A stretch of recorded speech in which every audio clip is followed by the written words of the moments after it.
Hello, I'm Caitlin, and my life was turned upside down on my birthday, when my brother-in-law kicked me out. He thought he could break me with a few cruel words. "You're nothing, Caitlin. Get out." But what he didn't know was that I wasn't going anywhere. 2 weeks later, I had his company in my hands. You won't believe how the tables turned. But what did I sacrifice to get here? The lies, the manipulation. This isn't the family I thought I knew. Or is it? The air was thick with tension as I stepped into the house. The smell of roast chicken and garlic hit me before I even walked into the dining room.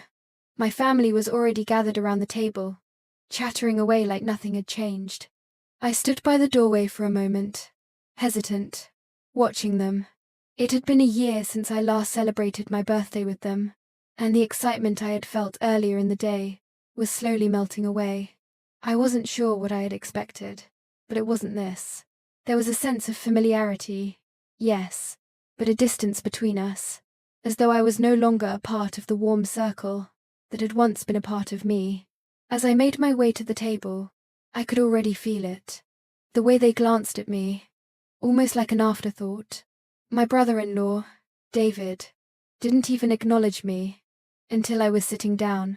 His gaze lingered on his phone, completely absorbed in whatever had his attention. His wife, my sister, Emily, gave me a quick smile, but it was too quick, almost perfunctory. "Caitlin, it's been a while," my mother said, her voice cheery, though there was an edge to it. "How's the business going?" The question was as loaded as it was innocent. She didn't care about the specifics. She cared about whether I was still the reliable one, the one they could lean on. It was a question I had answered 1,000 times, but this time, it felt hollow. "I'm doing well," I replied, trying to keep my voice steady. "Just busy, as always." I sat down, the clatter of silverware and glasses surrounding me, but it felt distant. It wasn't that they didn't care. It was just that they cared more about their own lives, their own successes. I was just the one who fixed things, paid for things, made sure everything ran smoothly. Dinner went on in the same vein. My sister and brother-in-law talked about their recent vacation, the new car they bought, their kids' accomplishments. There was little mention of me, except in passing. It wasn't anything new. I had learned to ignore it, to push it down, but tonight, it was hard to. I had done so much for them. I had sacrificed so much, but here I was, an outsider, in my own family. And then, just when I thought it couldn't get worse, David spoke. His voice was low, casual, as if he were discussing something trivial, but the words hit me like a slap. "You know, Caitlin," David began, eyes still fixed on his phone, "it's really great that you could join us, but you really need to learn how to stand up for yourself." He didn't even look at me when he said it. I froze. It felt like the room had just gotten smaller, the air thinner. His words stung, but I didn't let it show. Not this time. Not when I had already spent years silently bearing their disdain. Years of being the helpful one. "I'm fine," I said, my voice eerily calm. "Thanks for the dinner." I tried to make it sound like I wasn't affected, like I hadn't just been humiliated in front of everyone. David's face twisted into something between a smirk and a sneer. He finally looked at me, and the look in his eyes sent a chill down my spine. "Actually," he said, his tone shifting, "this isn't working for me. You need to leave. Now." The words didn't sink in immediately. For a moment, I just sat there, dumbfounded, like I had imagined it. My heart pounded in my chest, but I kept my face neutral. The room was silent. Everyone was staring, waiting for me to react. But all I could do was reach for my phone and type a simple reply. "Got it." I stood up, my legs shaky, but my resolve firm. I didn't look at anyone else, didn't wait for any apologies or explanations. The shame was no longer mine to carry. I had reached the end of my rope. The door closed behind me, with a finality I had never known. I didn't feel angry. Not at first. I didn't even feel sad. I just felt empty. I didn't speak on the drive home. The silence in the car was deafening, and my mind was spinning. How had it come to this? How had I allowed myself to be so invisible in the very family I had tried to help for years? But as I drove through the streets, my thoughts shifted, and I began to see it for what it was. They didn't see me. They never had. Well, I drove through the streets. They didn't see the years of sacrifice, the sleepless nights spent worrying about their bills, their problems, their lives. I had given everything, but it was never enough. It was never enough, because I had been invisible all along. And now, I was done. The road stretched out before me, but all I could think about was the choice I had just made. The decision that was slowly becoming clear in my mind. It wasn't just about leaving the dinner. It was about leaving everything. No more helping. No more paying. No more sacrificing. No more being their doormat.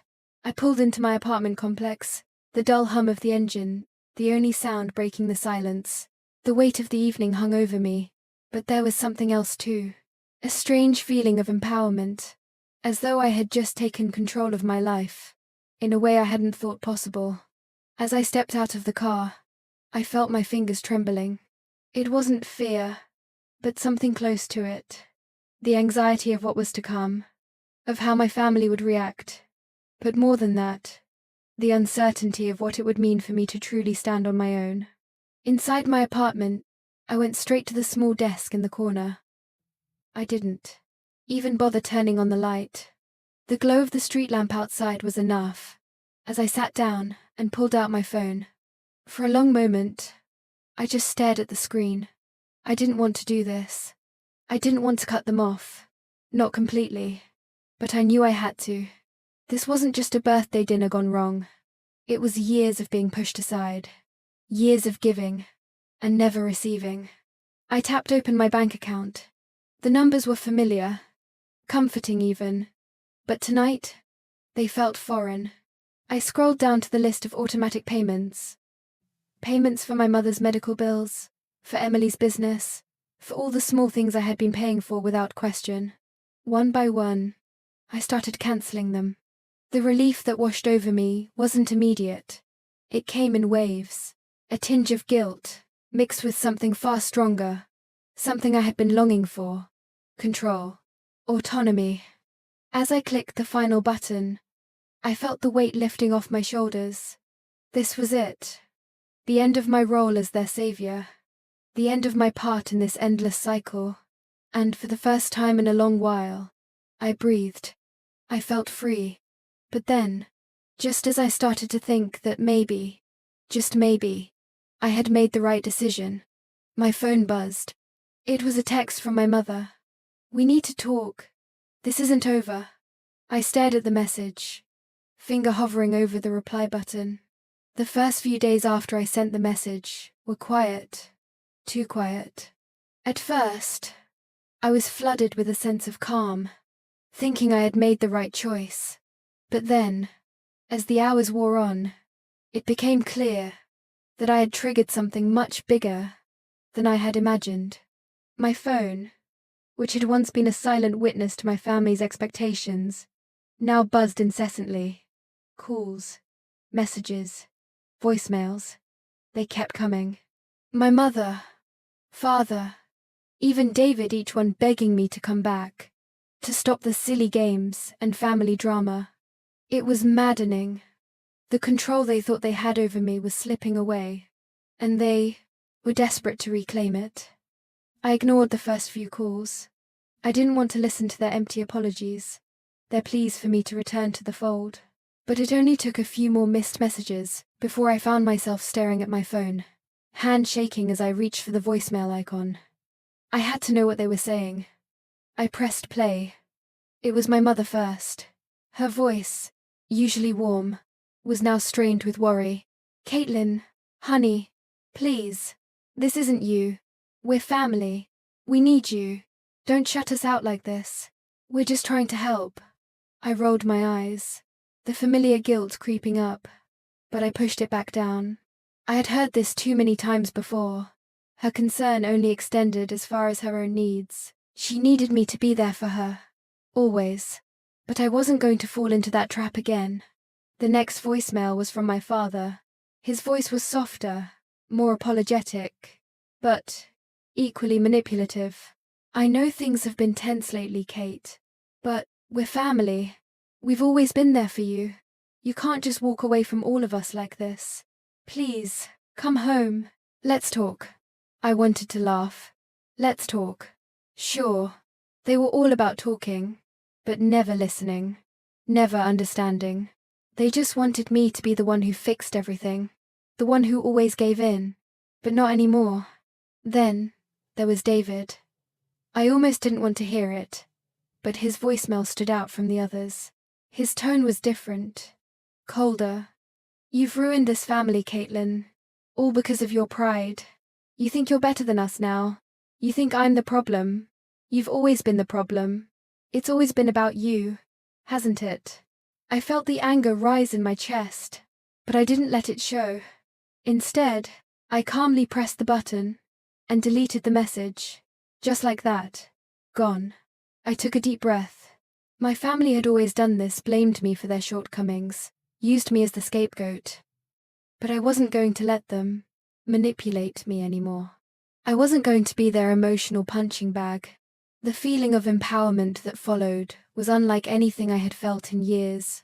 Still, there was a small part of me, buried deep beneath all the anger and resentment, that wanted to call them back. A part of me that still craved their approval. But it was buried, suffocated by the weight of years of emotional abuse. I put my phone down. I wasn't going to let them win. Not this time. The walk through the city helped clear my head. The cold night air stung my face as I moved through the streets. But I didn't care. My mind was racing, and all I could do was think about the years I had spent giving everything to a family that had never truly appreciated me.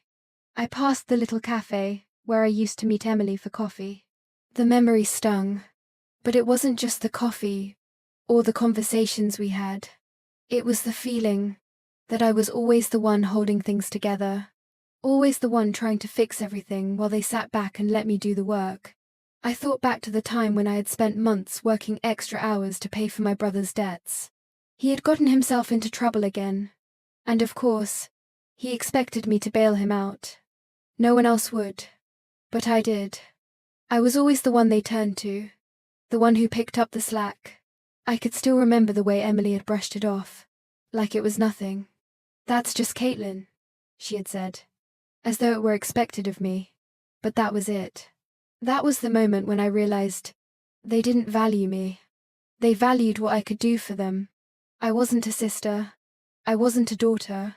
I was just a tool. The bitterness that I had suppressed for so long bubbled up to the surface. I thought of all the times I had put my own life on hold to keep their business afloat. My career had suffered. My personal life had suffered. And for what? For them to disregard me every time I needed something. I stopped walking, standing still, in the middle of the street. The realization hit me like a wave. David didn't see me as a person. He saw me as a tool, a stepping stone, to get what he wanted. He had used me for years, and I had let him. But no more. I turned and walked back to my apartment, the weight of the decision settling over me like a cloak. I was done being the support, done being the one who was always there for them, only to be dismissed when I needed something in return. When I reached my apartment, I went straight to my desk. I needed to plan. I needed to take control, and I wasn't going to wait any longer. I opened my laptop and started researching. I didn't need to just walk away from them. I needed to take what was mine. I needed to take the business. As I started making notes, a fire lit inside me. I wasn't just going to let them keep taking from me. This time, I was going to take back what they had stolen. The idea of actually taking action was terrifying, but in a way, it made me feel alive. I wasn't just going to be a passive participant anymore. I was going to fight back, but not with anger or emotion. I was going to fight with strategy, with intelligence. The next step was clear. I had to find a way to get David out of the business. I had to take control of the company, and I wasn't going to let him keep ruining it. But I needed leverage.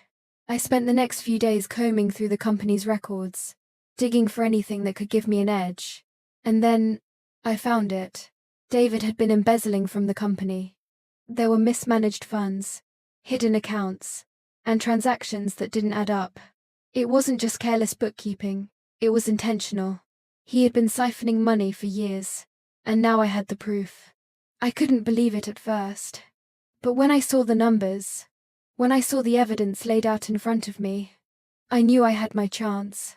With this information, I had the power to not only take the company from him, but to make sure he paid for what he had done. This was it. This was my moment. The next day, I met with a lawyer. We discussed the plan, going over all the legal steps I needed to take. It was a complicated process, but I was determined. I wasn't going to let David get away with this. My heart raced with every decision I made. I wasn't used to being the aggressor, but this time, I was ready. This time, I would fight back. But as I was preparing everything, my phone rang. It was my mother. I hesitated for a moment, before answering. "Caitlin," she said, her voice soft, almost pleading. "Please, you don't have to do this. You're tearing the family apart. We can fix this. We can talk about it. You don't have to destroy everything." Her words hit me harder than I expected. The last thing I wanted was to break the family apart. But the truth was, they had already broken me. I closed my eyes, the weight of the decision pressing down on me. "I'm sorry, Mum," I said, my voice steady but firm. "I can't go back." I hung up, taking a deep breath. There was no turning back now. I had made my choice. The next step had to be calculated. It wasn't just about standing up for myself anymore. It was about claiming what was rightfully mine, taking control, and ensuring that I wasn't just a pawn in their manipulative game. So, I made the decision I was going to meet with my lawyer, finally taking the first real step to free myself from the invisible chains they had wrapped around me for years. The appointment was set for that afternoon. I arrived at his office early, nerves churning in my stomach. I wasn't scared, not exactly, but I was anticipating the weight of the decisions I was about to make. This was no longer just about a family fight. This was a war for control, and the stakes couldn't be higher. When I sat down, my lawyer's calm presence was a welcome contrast to the storm brewing inside me. I placed the folder of evidence on the desk in front of him, my fingers brushing over the papers for a moment before I looked up. "We're going after him," I said, my voice steady despite the turmoil in my chest. "It's time to take control." He nodded, already familiar with my situation. I had spent hours on the phone with him the week before, preparing for this moment. I explained the details, the embezzlement, the manipulation, the lies. Each document I handed him was a piece of my past, a piece of my betrayal. But now, it was also a weapon, a way to seize control of my future. As we began to discuss the legal steps, the weight of what I was doing sank in. This wasn't just a business deal. This was a life-changing move, a decision that would alter everything. Not just for me, but for my entire family. Before we finished, my lawyer paused and looked at me. "You're sure about this, Caitlin? Once you start this, there's no going back." "I'm sure," I replied without hesitation. "I've been on the losing side for too long. It's time I take what's mine." I stood up, feeling a new energy surge through me. I wasn't a victim anymore. I was the one who would determine the future. Later that night, as I sat at my desk, I was still reeling from the decisions I had made. But, as the hours passed, a new emotion started to creep in. Empowerment. For the first time in years, I wasn't the one giving in. I wasn't the one who had to clean up their mess. I was the one calling the shots now. But before I could fully settle into the idea of control, my phone buzzed. A text message from an unknown number. It wasn't a number I recognized, and the message that came through made my heart skip a beat. Caitlin, you don't know what you're getting yourself into. If you want to win this, you're going to need more than the law on your side. The cryptic nature of the message threw me off, and for a brief moment, doubt crept into my mind. What did this person know that I didn't? Who was pulling the strings behind the scenes? I quickly erased the message, shaking my head. It didn't matter. I had already taken the first step, and that was all that mattered. The next morning, just as I was about to finalize everything with the lawyer, my phone buzzed again. This time, it was a call from a number I didn't recognize. I answered cautiously, my pulse quickening as I wondered who it could be. "Is this Caitlin?" a voice asked. It was a man, and his tone was low, almost conspiratorial. "Yes. Who's this?" I asked, trying to keep my composure. "You don't know me, but I work for your brother-in-law's company. I've been watching the way things are going, and I think it's time you knew something. There's a hidden contract that your brother-in-law has been keeping under wraps. If you release it, it could destroy everything. It could bring the whole company down." My breath caught in my throat. My mind raced. This was the break I had been waiting for, the leverage I needed. The man continued, his voice more urgent now. "I'll send you the details, but be careful. If this gets out, it's not just his career that's at risk. It's yours too. You're playing a dangerous game." He hung up abruptly, leaving me with a pounding heart and a sense of power I hadn't felt before. This was it, the moment I had been waiting for. I wasn't just playing to take back control. I was playing to destroy the entire empire they had built on my back. And now, I had the tool to do it. The message had shaken me, but it also filled me with a rush of confidence. This wasn't just about revenge. This was about justice. And for the first time, I felt like I had the upper hand. The next few days were a blur of meetings, phone calls, and emails. I worked with my lawyer to secure the contract, setting up a strategy to make the revelation public. But there were moments of doubt, too. Moments where I questioned whether it was all worth it. Was I really ready to tear my family apart? But every time I thought about backing down, I remembered the years of manipulation. I remembered the sacrifices I had made, the times I had been used without hesitation, and the times they had turned their backs when I needed them most. No, I couldn't go back. Not now. As the days passed, my resolve grew stronger. I wasn't just fighting for myself anymore. I was fighting for everything. I had given up for them. I was fighting for my own dignity. The plan was set. The meeting with my brother-in-law would be the final step. I would confront him with the evidence, and he would have no choice but to step down. But as the day approached, something gnawed at me, a sense of unease, of something lurking beneath the surface. The night before the meeting, I sat in my apartment, preparing mentally. I couldn't afford to hesitate. This was my moment. I had everything I needed to win. But just as I was about to finalize my thoughts, another message came through. This one wasn't cryptic. It was blunt and clear. It simply read, "You're playing a dangerous game." I froze. My fingers hovered over the phone.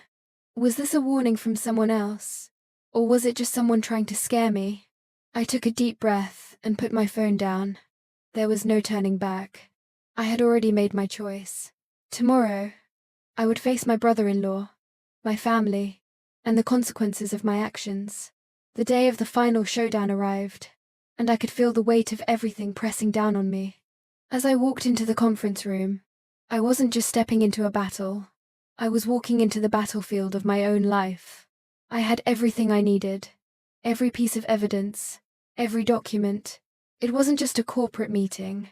It was the culmination of years of frustration, manipulation, and resentment. Today, I would either win or lose it all. I walked in with purpose, my lawyer beside me, steadying me as I took my seat. My brother-in-law sat across the table, his smug smile doing nothing to calm the storm in my chest. I took a deep breath, squaring my shoulders, and laid the first set of documents in front of him. It wasn't just about business anymore. This was personal. I have evidence of the embezzlement, I said, my voice steady and controlled. And I'm ready to expose everything if necessary. I could see the shift in his expression. The confident, self-assured man I had known for years suddenly seemed to shrink, his facade cracking. He tried to mask it, but the panic was evident in the way his hands fidgeted on the table. I knew I had him. He leaned back, crossing his arms, trying to regain some semblance of control. Caitlin, you don't need to do this. I'm willing to make you an offer. A seat at the table. A small stake in the company. You can be a part of this family's success. I held my ground, my gaze never wavering. I don't want your offer. I want what's mine. What should have been mine from the start. His charm, his manipulative charm, wasn't going to work this time.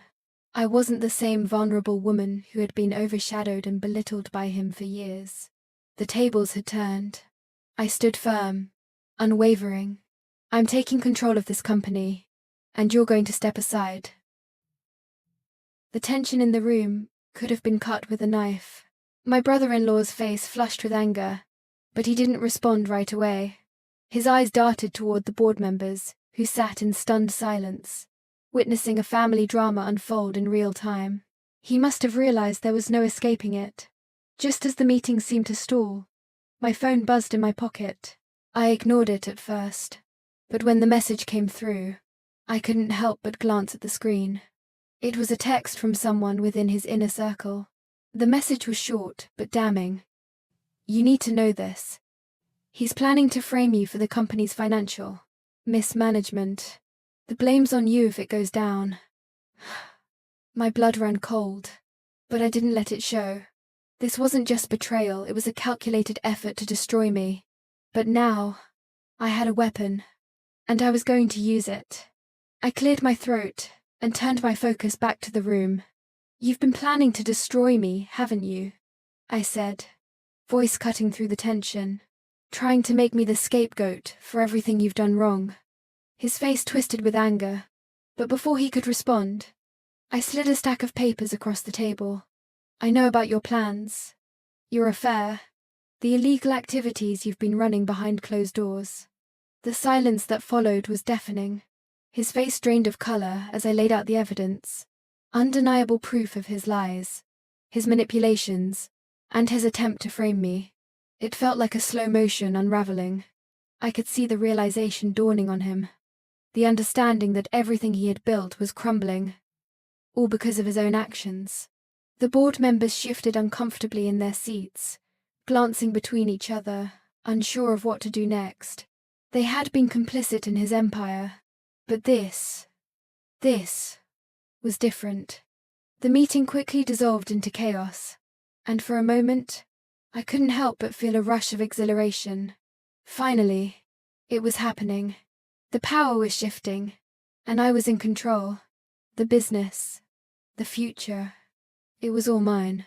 But as the chaos settled, I couldn't shake the gnawing feeling in my gut. This was my victory, yes, but at what cost? The family I had fought so hard to reclaim was now in shambles. They were divided, and I was left standing alone, watching everything I had once known fall apart. As the last of the board members filed out, I sat back in my chair, staring at the evidence in front of me. I had done it. I had taken control of the company, but there was still so much more to rebuild, and the path ahead wasn't going to be easy. The next morning, as I sat in my office, finalizing the next steps for the company, my phone rang. It was an unknown number, and I hesitated before answering. Caitlin? It was my mother's voice. On the other end. We need to talk. I felt a twinge of irritation, but I tried to keep my voice calm. What is it, Mum? I know you're upset with me, she continued, her voice soft. But I've always known what he was doing. I knew your brother-in-law was manipulating everyone, but I never spoke up. Her words hit me like a slap in the face.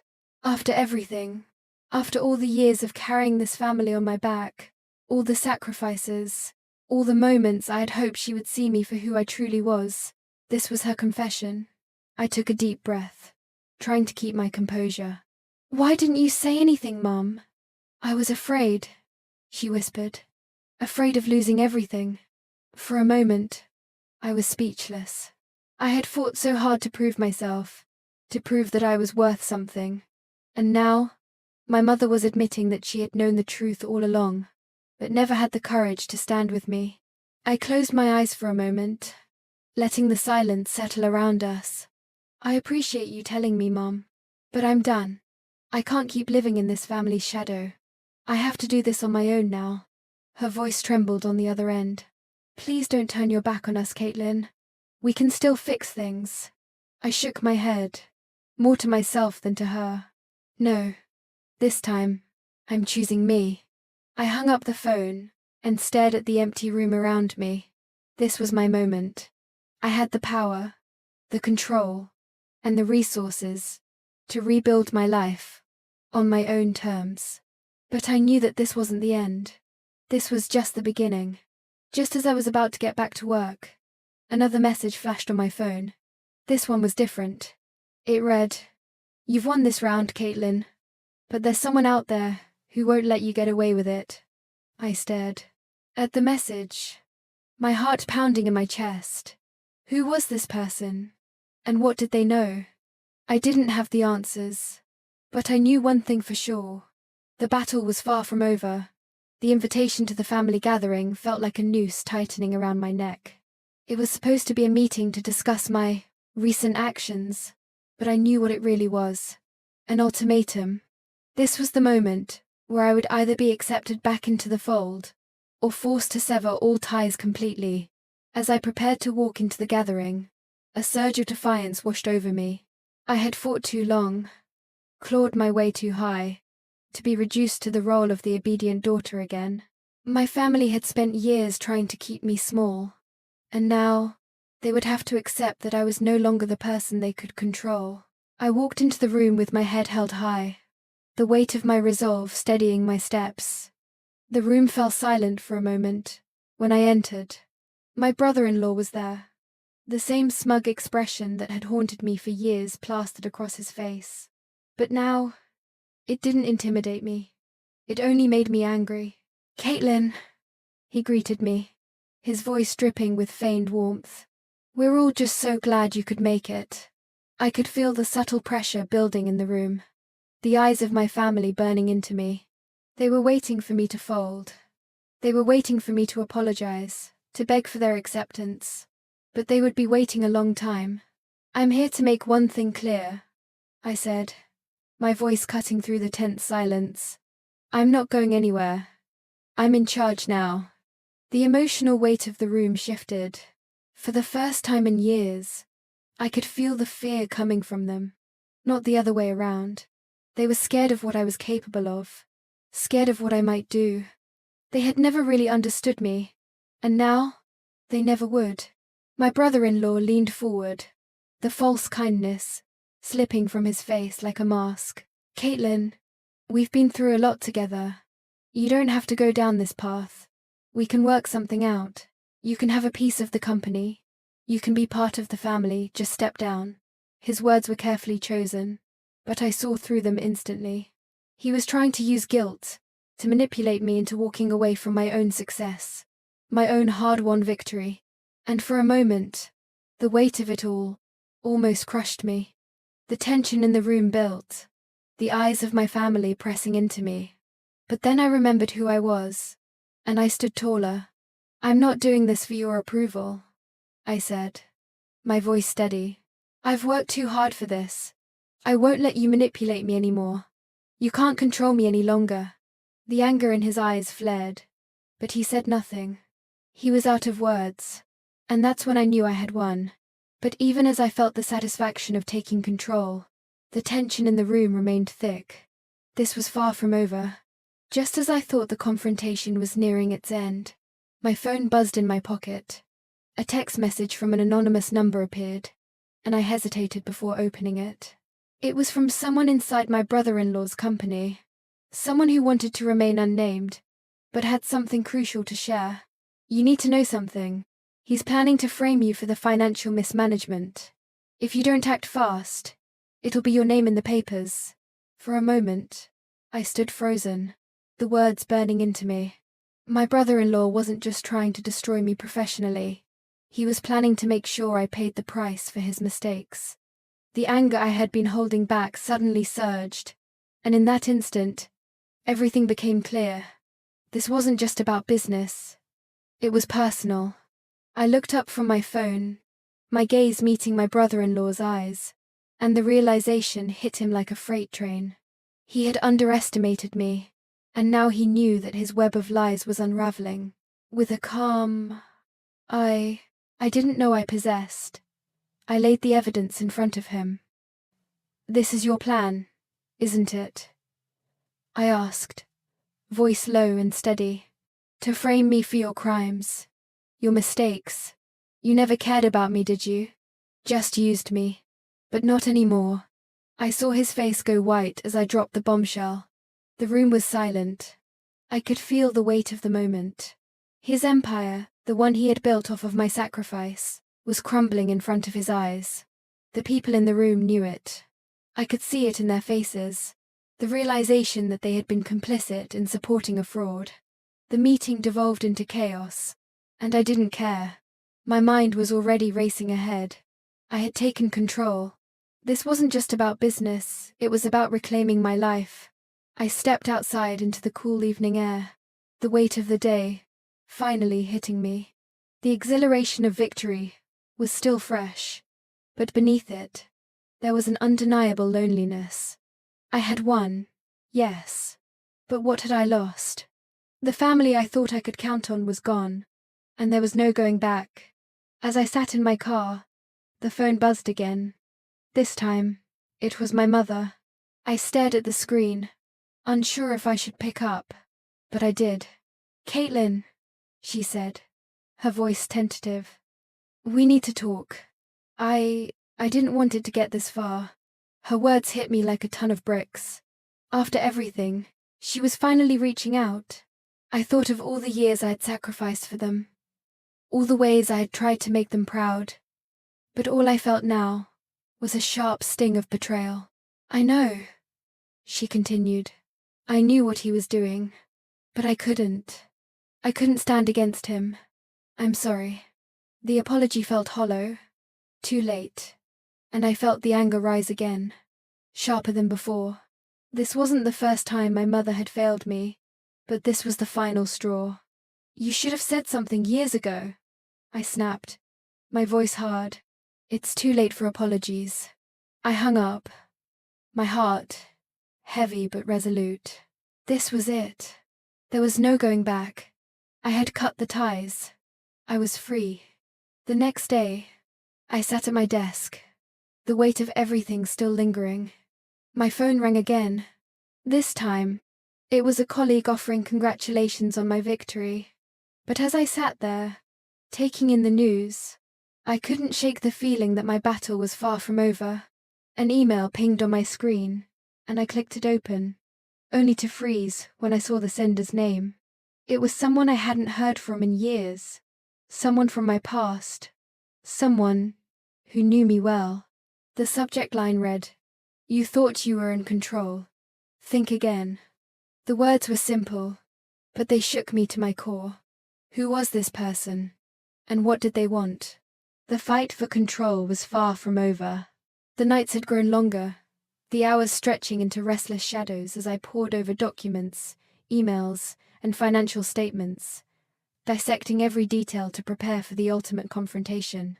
Sleeplessness was my constant companion, yet I welcomed it, knowing that every hour I spent planning and strategizing brought me closer to securing my position and proving that the years of manipulation and betrayal would no longer dictate my life. My team was equally focused, advisors at my side, scrutinizing every potential move my competitor could make. I traced his past tactics, calculated his weaknesses, and anticipated his next steps. This wasn't just about business, it was a reckoning. The tension coiled within me, a mix of anticipation and unease, but beneath it all, a fierce resolve burned. I knew this confrontation would define not only my company, but my entire future. As we finalized our strategy, a wave of shock hit me. My trusted advisor handed me a series of media clippings, revealing that my competitor had already launched a campaign to tarnish my reputation. Rumors were swirling about financial mismanagement. Whispers of my family conflict twisted and amplified. Anger surged. A white-hot determination to fight back. This was no longer just a boardroom battle. It was public, and the stakes had just tripled. I clenched my fists, letting the fury sharpen my focus. I would not let him play the puppeteer any longer. The press conference was set, and the world was waiting. Cameras, microphones, and flashing lights greeted me as I stepped up, the collective gaze of the media pressing down like weight. I drew a deep breath, steadying my voice before speaking. Every word was deliberate, measured to counter the false narrative. I addressed the rumors, dismantling them with clarity and precision, refusing to let panic or frustration seep into my tone. Yet as I watched my competitor stride in immediately afterward, basking in the attention of the press, I felt the familiar edge of tension creep back. He was attempting to sway perception in his favor, to manipulate public opinion as he had tried to manipulate the company. But I had the leverage, the hidden evidence that could turn the tide at any moment. I just had to wait for the right instant. Patience paid off. A tip-off arrived, an anonymous source, pointing to a critical piece of information that would expose my competitor's deception. I felt the surge of control return. I would play the long game, and I would win. The storm outside could rage. Inside, I had the power. Confidence seeped through the cracks of my nervous energy. I would not be rattled. I would not falter. The boardroom showdown was inevitable. The room hummed with tension, every chair filled with individuals whose loyalties were now a battlefield. My competitor leaned forward, eyes sharp, his voice slicing through the air as he questioned my leadership and judgment, trying to stir doubt among the board members. But I remained poised. I laid out the evidence I had meticulously gathered over weeks, countering every claim with facts and analysis. The weight of the room's expectations pressed against me, yet I held steady, every word calculated, every gesture purposeful. I could feel the nervous energy, but I also sensed the strategic calm beneath it, a resilience honed through years of being underestimated, overlooked, and dismissed. Then came the revelation. I placed the internal audit on the table, revealing that the financial documents he had relied upon to undermine me were falsified. Gasps rippled through the boardroom as the truth became undeniable. His attempts to retort fell flat against the tide of irrefutable evidence. Board members who had doubted me now aligned with me, and a sense of triumph surged through me. This was the vindication I had fought for, a recognition not merely of my intellect, but of the resilience that had carried me through years of betrayal and manipulation. In the aftermath, I moved decisively, dismissing my competitor and assuming full control of the company. Each step I took in restructuring and reinforcing transparency felt deliberate, a reclamation not just of my professional domain, but of my autonomy.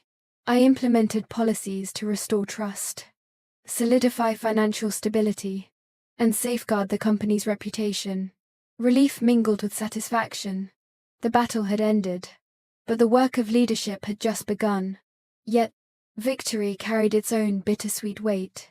I could not ignore the personal toll, the fractured relationships with family and friends who had been complicit in the chaos. Success had come at a cost, one that left me navigating a complex emotional landscape even as I basked in professional triumph. I felt pride, yes, but also the sting of isolation, and the realization that healing would take time. Sitting in my office late that night, I reflected on the journey. The woman who had walked into this battle, nervous and tentative, was not the woman leaving it. I had gained control, secured my position, and asserted my strength. But I also understood that life's conflicts were never entirely over. There were wounds to mend, lessons to carry forward, and vigilance, required to maintain the hard-won power I had claimed. Growth, both personal and professional, marked every step I had taken, and I knew that the path ahead, while still challenging, was mine to navigate with intelligence, resilience, and unwavering determination. The weight of leadership was heavier than ever. With the company under my command, I was expected to move mountains, restructure, stabilize, grow. But every decision I made felt like walking on a tightrope, balancing the expectations of the board, the whispers from my family, and the pressure to prove myself. Not just to them, but to the world. I had triumphed in the boardroom, exposed lies, and clawed my way to the top. But now, the true test was about to begin. I couldn't ignore the cracks forming within the company. Despite my success, there were lingering doubts among my family members. Some were supportive, others, my brother-in-law among them, remained skeptical. And then there were the undercurrents of distrust. Those quiet whispers that threatened to turn into a storm. The pressure was suffocating. I had been running on adrenaline for so long that exhaustion was beginning to catch up with me. Every moment I spent trying to keep the ship steady felt like I was one misstep away from it capsizing. And then, one afternoon, the unexpected happened. A knock on my door interrupted my thoughts. Standing there was my estranged aunt, someone I hadn't heard from in years. Her presence, unexpected and unwelcome, sent a chill through me. I had little time for pleasantries. She was here for something, and I knew it wasn't good news. As we sat down, she dropped the bombshell. One of my closest family members, someone I had trusted with everything, had been working against me from the start. They had been undermining my efforts, quietly sabotaging me for months, feeding false information to the board, and poisoning the very foundation I had built. The betrayal cut deep. The person I had believed in, the one I thought would have my back through thick and thin, had been the very one stabbing me in the back all along. The pain of the betrayal wasn't just about business. It was personal. Family was supposed to be the one thing I could rely on, and yet here I was, betrayed by those I thought I could trust the most. I was left speechless for a moment, the weight of her words sinking in. But soon, anger replaced the shock. This was no longer about my company. This was about defending everything I had built, even if it meant going against my own blood. The battle was only getting worse, and I wasn't going to back down. I couldn't. The confrontation with my family member was inevitable. The accusations flew, each one more damaging than the last. I tried to understand how it had come to this, how a simple rivalry had turned into such venomous betrayal. My family member, visibly shaken, admitted the truth. Jealousy. They felt threatened by my success, by the way I had risen in the family and the company. For years, they had harbored resentment, hidden beneath a mask of fake affection. Their insecurity had festered, until it became a weapon, one that they used against me. The revelation hit hard, but it wasn't enough to stop me. I wasn't going to let them tear me down. The pain was overwhelming. Every interaction, every moment I had spent thinking I was building something together with my family, now seemed like a lie. The foundation I thought we had was crumbling. And yet, as the truth unfolded, I realized that I couldn't let this betrayal define me. The battle had just shifted. This wasn't just a corporate struggle anymore. It was personal. My vision for the future, for my legacy, was still in my hands, and I was going to fight for it. But the hits kept coming. As if the betrayal from within my family wasn't enough, I learned that there was more to the conspiracy, a deeper, darker layer that involved more than just one family member. Key players within the company, people I had trusted, had been secretly working against me. They had been feeding lies, manipulating the board, all while pretending to be my allies. They thought they could take me down, without me noticing, but they underestimated me. Now, I had a choice. Expose the truth, risk everything, or wait until I was fully ready. I could feel the anger bubbling inside me, mixing with a new sense of empowerment. I had been pushed to the edge, But now I saw the game for what it was. I had the power to fight back, to expose them all. And that's exactly what I planned to do. It wasn't just about the company anymore. It was about my family, my legacy, and my right to stand tall. The fight I had been avoiding was now unavoidable. I had to take control, even if it meant losing everything in the process. As I stood in front of the mirror later that night, the weight of everything pressing on me, I realized that this was the moment I had been waiting for. The final confrontation was inevitable. I was ready. The next day, I began my plan. I gathered the evidence, contacted my closest allies, and set the stage for the final showdown. The board meeting was approaching, and I would use that moment to expose the conspiracy. I would stand up for what was right, even if it meant risking it all. No more hiding, no more pretending. I was going to take back my company, my legacy, and my dignity. This wasn't just about business anymore.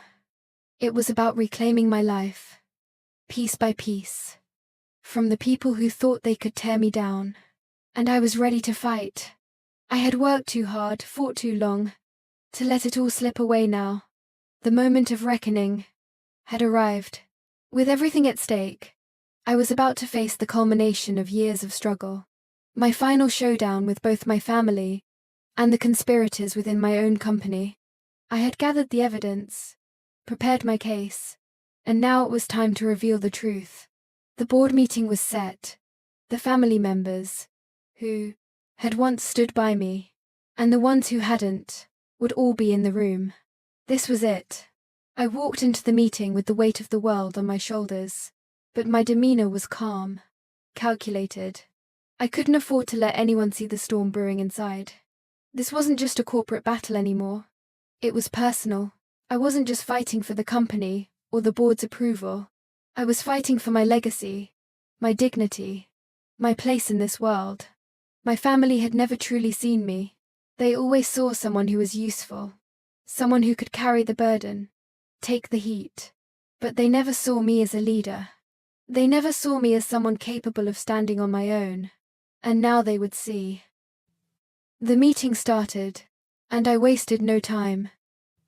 I outlined the betrayals, step by step, showing the evidence that proved my case. But as I was about to lay down the final blow, something unexpected happened. The door opened, and an ally of the conspirators walked in. His face was tense, his body language defensive. Before I could speak, he revealed that one of the key players in this conspiracy had already left the country, taking with them crucial evidence that could damage me beyond repair. The game had changed. I wasn't just fighting for control of the company anymore. I was fighting for my own survival. The shock hit me like a punch to the gut. But I didn't let it show. Instead, I dug in, my resolve hardening. I'd been knocked down before, but I wasn't going to let this be my downfall. This was just another challenge to overcome, another roadblock to bulldoze through. The odds had shifted, but I had been underestimated for too long. It wasn't the first time I'd been backed into a corner, and it sure as hell wouldn't be the last. I took a deep breath, letting the tension settle in my chest. The game was on. I wasn't just going to expose them. I was going to turn the tables. They wanted to see me break. I'd show them how it was done. With the board's attention firmly on me, I pushed forward, determined to stay one step ahead. The pieces were all falling into place. I presented my evidence, but instead of just laying it all out, I crafted a narrative. This wasn't just about me exposing their lies. This was about making them see the truth in a way they couldn't ignore. I wasn't just a pawn in their game anymore. I was the one holding the power. The pressure in the room thickened. I could feel it, the tension, the anxiety in the air. But beneath it all, I felt a strange sense of calm. I was in control. This was my moment. Just as I thought I was about to seal the deal, something extraordinary happened. The papers I had been reading through suddenly blurred into something much bigger. Buried in a file I hadn't yet fully examined, I found something that changed everything. A letter from my late father. hidden away in a family trust document. It wasn't just any letter. It contained a clause that granted me more control over the company than I had ever realized. It was a game changer. My father had believed in me. He had believed in my potential, more than I had ever known. This wasn't just a victory over my enemies in the room. This was a victory over everything I had struggled for. A final affirmation that I had the right to be in charge. With this new piece of information, I wasn't just holding the upper hand. I was untouchable, and it was time to use it. I looked around the room, making eye contact with each person present. I could see the doubt in their eyes, the uncertainty, and then just for a moment the fear. They hadn't seen this coming, and now they were starting to realize just how far I was willing to go. This was no longer about corporate strategy, it was about my soul. I had everything they had taken for granted, and I was going to take it back. The family member who had masterminded this entire betrayal was sitting across from me now, looking defensive, almost cornered. I knew this would be the turning point. They couldn't deny it anymore. The arguments began to fly, accusations of my being reckless, of taking too much power, of tearing apart everything they had worked for. But I stayed calm, my voice steady, each word a carefully measured strike. Every accusation they threw at me, I countered, with undeniable facts. Every lie they tried to spin, I unraveled with cold, hard evidence. The longer I spoke, the more I saw their confidence slipping. They had been the ones playing the game, but now they were losing. This wasn't just a boardroom confrontation, it was the final dismantling of everything they thought they controlled. And just as they seemed to accept their defeat, in a last-ditch effort to sabotage me, they leaked personal information to the press. They thought they could ruin me with old, damaging details of my life. But they hadn't counted on one thing. I owned my past. I didn't hide from it. Instead, I faced the press with the truth, publicly addressing the allegations. I didn't shy away from the mistakes I had made, and in doing so, I turned their attack into a strength, gaining even more support. The last of their resistance crumbled. The fight was over. The conspiracy was exposed. I had faced the impossible, and I had won. But even as the boardroom began to empty, a strange weight settled in my chest. The battle for my company was won, but at what cost? My family was fractured.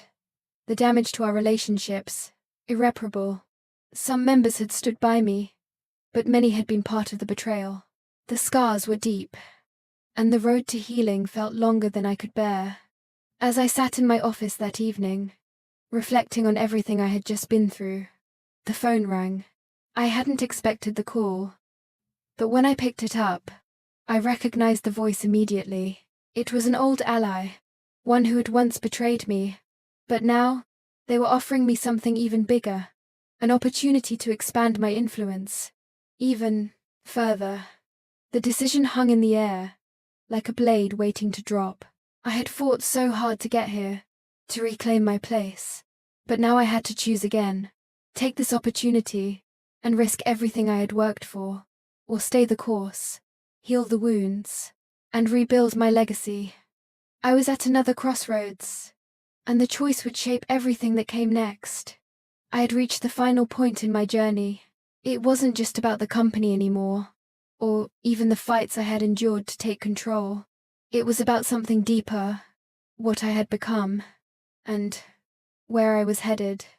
The decision lay heavy on my shoulders, each option pulling me in different directions. An old ally had reached out with an offer of greater power, an opportunity that promised expansion and further control. On the surface, it was everything I'd worked for, everything I'd dreamed of. But at what cost? I sat in my office, the silence pressing in around me. The weight of my choices loomed large. Should I take this new opportunity, risking everything I had rebuilt for the allure of more power? Or should I stay the course, focusing on the company I had fought so hard to make my own? The battle had been exhausting, and I wasn't sure if I had the strength for another fight.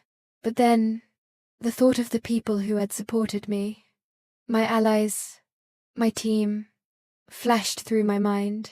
They had stood by me when the odds were stacked against me, when I was isolated, and alone. This wasn't just about me anymore. It was about them too. I couldn't just throw that all away. The truth was, the temptation was strong, but so was the need to build something lasting, something built on the values I believed in. The more I thought about it, the clearer the answer became. I wasn't going to take that offer. I was going to stay true to what I had started. I would focus on rebuilding what I had worked so hard to create, and create a company culture based on trust, transparency, and innovation. The growth of the company mattered, but so did its integrity. It wasn't about expanding at all costs. It was about building something sustainable. I picked up the phone and called a meeting with the board members and my closest family members. I knew this would be a turning point for me, but also for them. It was time to make it official. Time to solidify my leadership and my vision for the future. When I stood in front of them, I felt a new sense of peace. The decision had been made, and with it came a confidence I hadn't felt in months. There was no going back now. I was no longer unsure. I had a clear path ahead of me. My commitment to the company, to my vision, was stronger than ever. But just as I was ready to move forward, a bombshell hit. One of my former allies, the very one who had offered me this grand opportunity, had been secretly trying to purchase the company behind my back. The betrayal stung, but it also crystallized my resolve. I wouldn't let anyone take what I had built. I would protect it, no matter what. The revelation hit me hard, but it didn't shake me. It only reinforced my determination to fight for what was mine. This wasn't just a corporate battle anymore, it was a battle for my future. I couldn't let this go without confronting it. I wasn't about to be sidelined by anyone, especially not someone I had once trusted. So I prepared for the final confrontation. This was the moment I had been dreading, yet eagerly anticipating. I gathered all the evidence I needed to prove my case. It wasn't just about the company anymore. This was about proving to myself that I could stand up to anyone, no matter how powerful they were. The confrontation was intense. I faced my former ally, the one who had tried to undermine me, head on. The accusations came fast and furious, but I was ready. Every word I spoke was measured, every point I made calculated. I didn't just want to win this fight. I wanted to expose the truth. I wasn't going to let this go down quietly. As the arguments escalated, I remained calm, focused. This was my moment to shine.